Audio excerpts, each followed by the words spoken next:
Hi, and thanks for joining me again for another album review. If this is your first time here or you've not subscribed to the channel yet, click the button below to be notified at any time we press some new content to the channel. Today, I'm going to be talking to you about the band Karess. They came out with a new 4-track EP on Friday called Bon Mirage. The 4 tracks are Call on Me, True Love, Tainted Gown, and Tokyo Star. For those of you who are not familiar with Karess, they call themselves a band that was formed in 1984 in San Fernando Valley and have coined themselves as a yacht rock sound.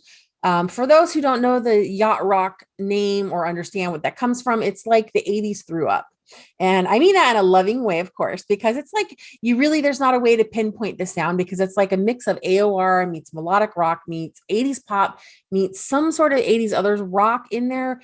It's highly synthesized, yet you still got your guitars with the riffs that still fit the rock genre, but it's something you could imagine if you watched movies from the 80s and you listened to the soundtracks like Pretty in Pink, Footloose, Flashdance. It's that style of music that you've got there. But if you think more yacht rock like Miami Vice, collars popped, you've got your pants rolled up at your ankles, you've got your loafers on with no socks, which gross, your feet get really gross and sweaty like that.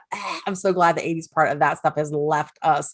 But this is what the throwback of this style of music is. It's just that play on the 80s fun, the enjoyable vibe, nothing too serious, just something fun and relaxing, just to have a good time. And that is what really carries through on the 4 tracks in the album.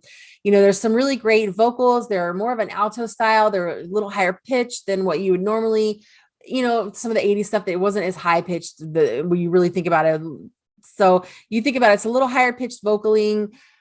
I love what they did on this album. I think it's layered together really well between the vocals, the synths, the tempos, the guitars. There's a lot going on that kind of comes together really nicely is just like one final piece. And I think having all the players they had involved lent to a really nice album production. I don't think that there's anything on this that you could complain about unless you just aren't a fan of that 80s pop sound. Uh, it's a great, fun album. And for those of you who know the style and love the style and are always looking for something that fits that, run and find this album. Go to Spotify, go to anywhere you stream your music and check it out because it's going to fit that exact love you have for that music. For those of you not really familiar with that style of music, but you do like something a little interesting, maybe a little more on the pop side, this is definitely something for you. I don't think you can go wrong with it. For me, it's got that whole authentic vibe, but a little more modernized, with the production of it. So guys, I believe you should go check this one out. And so it's called Karess Bon Mirage. You can stream it everywhere today, and we will see you guys at the next album review.